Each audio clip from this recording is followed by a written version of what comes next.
Hey lovely people, welcome back to my channel Ranita Coaching Center, the only Sahara for DLED pupil teachers। इस video में हम देखने वाले हैं DLED second year का जो आपका कल पेपर है साइकोलॉजिकल पर्सपेक्टिव ऑफ एजुकेशन का PYQ। ठीक है, PYQ सॉल्व करके देखेंगे। आपको पैटर्न पता चलेगा आपके पेपर का। तो ये 3 घंटे का पेपर रहने वाला है। मैक्सिमम मार्क्स आपके हैं 75। ओके, इस वीडियो में हम पार्ट 1 और पार्ट 2 देखेंगे। पार्ट 3 और 4 नेक्स्ट पार्ट्स में देखेंगे। तो इस क्वेश्चन पेपर में आपके पास 4 पार्ट मिलेंगे आपको। सारे पार्ट्स कंपल्सरी है। पार्ट 1 में आपके पास 10 MCQ होंगे, ऑब्जेक्टिव टाइप क्वेश्चन होंगे। सारे क्वेश्चंस कंपल्सरी है और हर एक क्वेश्चन जो है वो 1 मार्क्स का है। देन पार्ट 2 में 5 क्वेश्चन होंगे आपके एजर्शन और रीजन के। सारे क्वेश्चन करने कंपल्सरी रहेंगे और हर एक क्वेश्चन जो है वो 2 मार्क्स का होगा। पार्ट 3 में आपके पास 8 क्वेश्चन होंगे। इनमें से आपको 5 क्वेश्चन करने होंगे और हर एक क्वेश्चन 3 मार्क्स का है और इनका आंसर आपको 100 वर्ड्स में करना है। Then we have part 4। Last part में आपके पास 8 क्वेश्चन होंगे। उनमें से अगेन आपको 5 क्वेश्चन करने हैं। हर एक क्वेश्चन 8 मार्क्स का होगा और इसका आंसर आपको 300 वर्ड्स में करना है। डन, आ गया समझ? अब चलो देखते हैं पार्ट 1। अगर आपको कुछ भी अभी भी कुछ समझ में नहीं आ रहा है, डाउट्स आ रहे हैं, तो रनीता कोचिंग सेंटर ने अपना एक कोर्स लॉन्च करा है। साइकोलॉजी का कोर्स लॉन्च ऑलरेडी हो चुका है। अगर अभी भी आप कंफ्यूज हो तो आप वो कोर्स ले सकते हो। उसमें आपको यूनिट वाइज नोट्स मिलेंगे। ठीक है, आपको लेक्चर वीडियो मिलेगी, 1 शॉट वीडियो मिलेगी और आपको मिलेगा उसमें PYQ मिलेगा विद आंसर की, इंपॉर्टेंट क्वेश्चन मिलेगा और साथ ही साथ मॉक टेस्ट भी मिलेगा। तो देर मत करो, कल ही आपका पेपर है। इतनी सारी चीजें आपको मिलने वाली है सिर्फ और सिर्फ 99 रुपीज में और सब बहुत क्वालिटी वाला रहने वाला है, बहुत इंपॉर्टेंट रहने वाला है सब चीजें। ठीक है, तो अगर अभी तक आपने एनरोल नहीं करा है, अभी ये आखिरी मौका है। ₹99 में ये सारी चीजें आप अपने पा सकते हो अपने पास। ठीक है, और अपनी प्रिपरेशन को बहुत अच्छा बना सकते हो, थ्योरीज को बहुत अच्छे से समझ भी सकते हो। तो चलो शुरू करते हैं पार्ट 1 से। पार्ट 1 में आपके पास 10 क्वेश्चंस है। ठीक है, ऑब्जेक्टिव टाइप क्वेश्चन, हर एक क्वेश्चन 1 मार्क्स का है। फर्स्ट क्वेश्चन आता है, which of the following is not an element of the definition of learning. Not पूछा है, तो ये लर्निंग जो है वो रिलेटिवली परमानेंट चेंज होता है। ये आपका प्रैक्टिस और एक्सपीरियंस से होता है।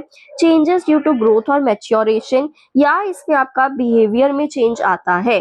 तो बताओ, लर्निंग जो है वो परमानेंट चेंज है? बिल्कुल है। ठीक है, takes place due to practice and experience, बिल्कुल लर्निंग जो है वो प्रैक्टिस से और एक्सपीरियंस से होती है। इसमें बिहेवियर में भी चेंज होता है। तो क्या बचा आपका? Changes due to growth and maturation. So यहाँ पर ग्रोथ और मैच्योरेशन जो है ये लर्निंग का आपका डेफिनेशन एलिमेंट नहीं है। तो यहाँ पर सी ऑप्शन करेक्ट होगा। Next question is, according to Maslow, मैं इसको ना थोड़ा ऐसे कर रही हूँ, अभी मैं हिंदी वाला भी दिखा दूंगी तो आप हिंदी वाले बच्चे भी देख सकते हो। According to Maslow's hierarchy of need, which of the following is the highest level of need. कौन सा इनमें से हाईएस्ट लेवल ऑफ नीड होगा? जो मैंने आपको MCQ 50 MCQ सॉल्व करवाए थे लाइव सेशन में, उनमें से ये क्वेश्चंस थे। PYQ वाले मैंने ऐड करे थे, आप देख सकते हो। उनमें और भी बहुत इंपॉर्टेंट क्वेश्चन है। 50 MCQ मैंने वहां पर सॉल्व करवा रखे हैं लाइव वाली वीडियो में। लाइव में जब आप जाओगे वहां आपको ये मिल जाएगा। Safety need, physiological need, self actualization need, या फिर लव एंड बिलोंगिंग नीड। तो मैस्लो के हायरार्की नीड के अकॉर्डिंग सेल्फ एक्चुअलाइजेशन नीड जो है वो सबसे बड़ी नीड होती है, हाईएस्ट लेवल की नीड होती है। नेक्स्ट आता है question number 3, motivation can be divided into 2 types, right. Motivation को हम 2 तरह में डिवाइड कर रहे हैं, इंट्रिंसिक और एक्सट्रिंसिक। अगर आपको डिटेल में पढ़ना है इंट्रिंसिक और एक्सट्रिंसिक क्या होता है, तो मैंने आपको उस कोर्स में बहुत डिटेल में बता रखा है। Which of the following is an example of intrinsic motivation. Intrinsic motivation बताओ कि क्या एग्जाम्पल है। Studying to earn a reward, reward के लिए पढ़ रहे हैं, तो ये नहीं है intrinsic motivation. Completing a task to avoid punishment, punishment को अवॉइड करने के लिए हम कर रहे हैं, नहीं तो learning a new skill for personal satisfaction, ये आपका राइट होने वाला है। क्यों? क्योंकि हम अपने लिए पढ़ रहे हैं, अपनी पर्सनल सेटिस्फेक्शन के लिए पढ़ रहे हैं। नेक्स्ट है following rules to gain approval of teacher, बिल्कुल नहीं, ये तो फिर ये सारे एक्सट्रिंसिक हो गए ना। हम अपने लिए पढ़ रहे हैं, अपने एप्रिसिएट अपने सेटिस्फेक्शन के लिए पढ़ रहे हैं, तो ये आपका सी ऑप्शन करेक्ट हो जाएगा।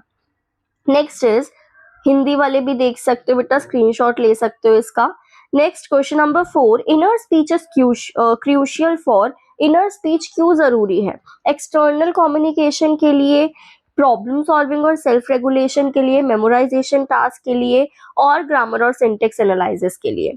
तो यहाँ पर प्रॉब्लम सॉल्विंग और self regulation is the right answer. Next is question number 5, what are locomotor problems related to? Locomotor problem किससे रिलेटेड होगी? विजन और हियर से? नहीं तो बताओ जल्दी, देखो जल्दी से आप answer, muscle and joint of the body से? यस, तो आपकी लोकोमोटर जो है वो मसल्स और जॉइंट से रिलेटेड होगी।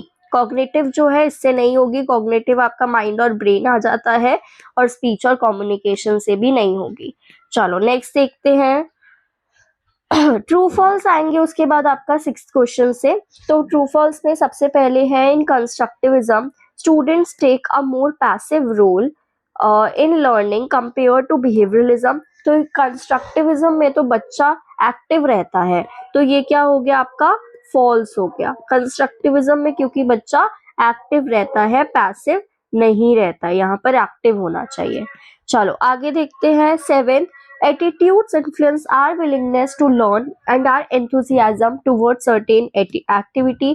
तो एटीट्यूड इन्फ्लुएंस करता है हमारा willingness to learn को, तो बिल्कुल सही है, ट्रू है ये कि एटीट्यूड इन्फ्लुएंस करता है हमारा willingness to learn। Next question number 8, during language learning grammatical rules are explicitly taught to learners. तो लैंग्वेज लर्निंग के दौरान ग्रामेटिकल रूल्स बच्चों को सिखाए जाते हैं, तो यस बिल्कुल सिखाए जाते हैं। ठीक है, आगे देखते हैं। Guidance is not giving direction, guidance जो है वो डायरेक्शन देना नहीं है, जल्दी से बताओ। ट्रू, ये ट्रू होगा। क्यों?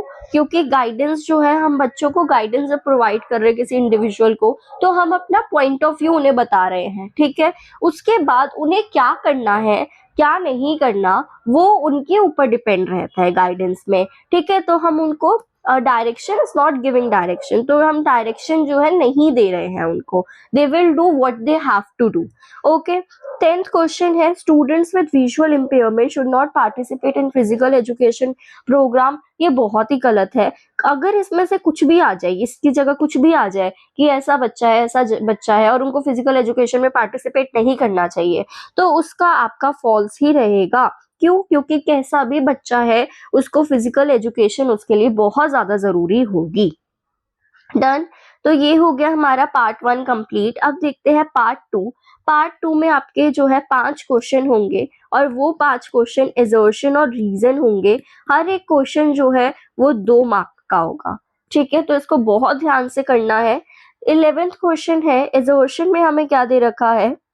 एजर्शन में हमें बोल रखा है कि insightful learning involves perceiving relation to solve problem.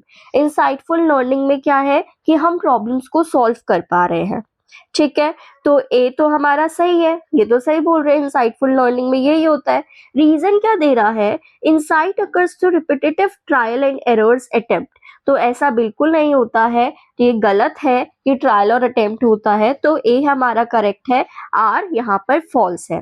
तो ये ऑप्शन सी हमारा सही हो जाएगा कि ए is true but are is false. आगे देखते हैं 12th क्वेश्चन। 12th क्वेश्चन में क्या बोल रहा है? एजर्शन में बोल रहा है कि memory is a complex process that involves encoding, storing and retrieving information, ठीक है। तो आपका मेमोरी जो है ये कॉम्प्लेक्स प्रोसेस होता है जिसमें आपका एन्कोडिंग, स्टोरिंग और इंफॉर्मेशन को रिट्रीव है। तो ये तो बिल्कुल सही बोला। रीजन क्या दे रहे हैं कि प्रॉपर एन्कोडिंग के बिना इंफॉर्मेशन को हम अच्छे से मेमोरी में स्टोर नहीं कर सकते हैं। तो ये भी बिल्कुल सही है। और एक्सप्लेनेशन देखें तो बिल्कुल सही एक्सप्लेनेशन दे रहा है। तो दोनों ही ए और आर हमारा ट्रू है and are is the correct explanation of ए। तो ऑप्शन ए यहाँ पर करेक्ट हो जाएगा। ठीक है, अब देखो आपको ये बिल्कुल ध्यान रखना है कि बिना पढ़े, कुछ बच्चों ने पिछली बार ये मिस्टेक करी थी फर्स्ट ईयर में कि उन्होंने ये नहीं देखा कि ये यहाँ पर नॉट है, यहाँ पर इज करेक्ट है, तो उन्होंने ऐसे ही पेपर में सॉल्व कर दिया। तो आपको पूरा पढ़ना पड़ेगा, ये नहीं ए हमेशा करेक्ट एक्सप्लेनेशन ही होगा ये ऑप्शन। ठीक है, तो इसको पूरा पढ़ोगे उसके बाद टिक लगाओगे या अपना फॉर्म जो भी है आंसर में लिखोगे। नेक्स्ट आता है क्वेश्चन नंबर 13। हिंदी वाले बच्चे भी देख लो बेटा, ये आपका क्वेश्चन रहेगा। और हिंदी वालों के लिए जो भी बच्चा हिंदी के लिए मैंने कोर्स अभी कोई लॉन्च नहीं करा, तो अगर मैं आपको दो चीजें प्रोवाइड कर सकती हूँ, हिंदी वाले बच्चों को दो चीजें मैं प्रोवाइड कर सकती हूँ, और वो है आपका मॉक टेस्ट। जिनको भी मॉक टेस्ट देना जल्दी से कोर्स में एनरोल कर लो। मॉक टेस्ट मैं आपको दे सकती हूँ हिंदी वाले बच्चों को, और इम्पोर्टेंट क्वेश्चन प्रोवाइड कर सकती हूँ हिंदी मीडियम। ओके, आगे देखते हैं क्वेश्चन नंबर 13। एजर्शन में क्या बोल रहा है? एजर्शन में बोल रहा है कि children learn their first language faster than a second language. बिल्कुल सही है, हम अपनी मातृभाषा को पहले जल्दी सीखते हैं as compare to second language. Reason क्या दे रहा है कि जो फर्स्ट लैंग्वेज है वो एक्वायर्ड होता है कांस्टेंट एक्सप्लोजर के थ्रू। ठीक है, हमारे इन्वायरमेंट से हमें मिलता है, वाइल जो सेकेंड लैंग्वेज लर्निंग है उसमें पूरा एक स्ट्रक्चर और कॉन्शियस एफर्ट लगता है। तो ये बिल्कुल सही है और रीजन भी सही बोल रहा है ना। तो यहाँ पर भी ऑप्शन ए करेक्ट हो जाएगा कि दोनों ही असर्शन और रीजन सही है और आर करेक्ट एक्सप्लेनेशन है ए की।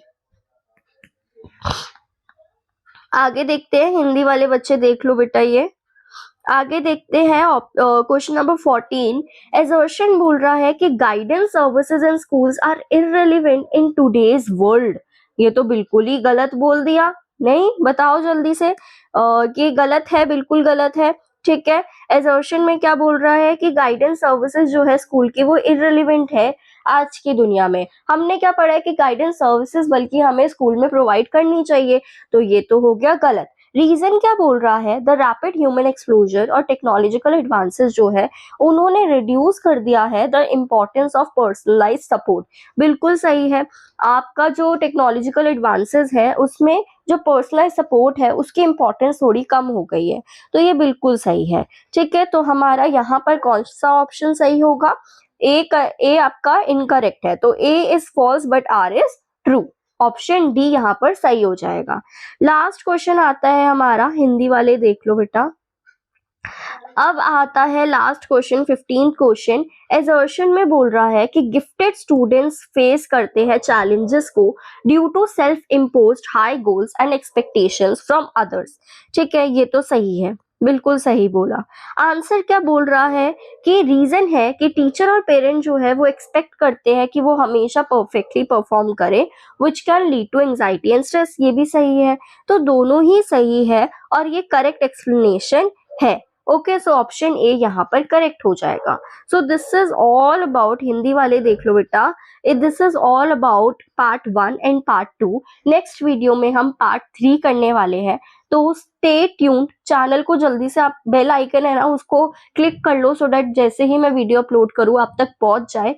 तो नेक्स्ट पार्ट 2 में हम पार्ट 3 सॉल्व करेंगे और पार्ट 3 वीडियो में हम पार्ट 4 सॉल्व करेंगे इस क्वेश्चन पेपर का। तो चलो।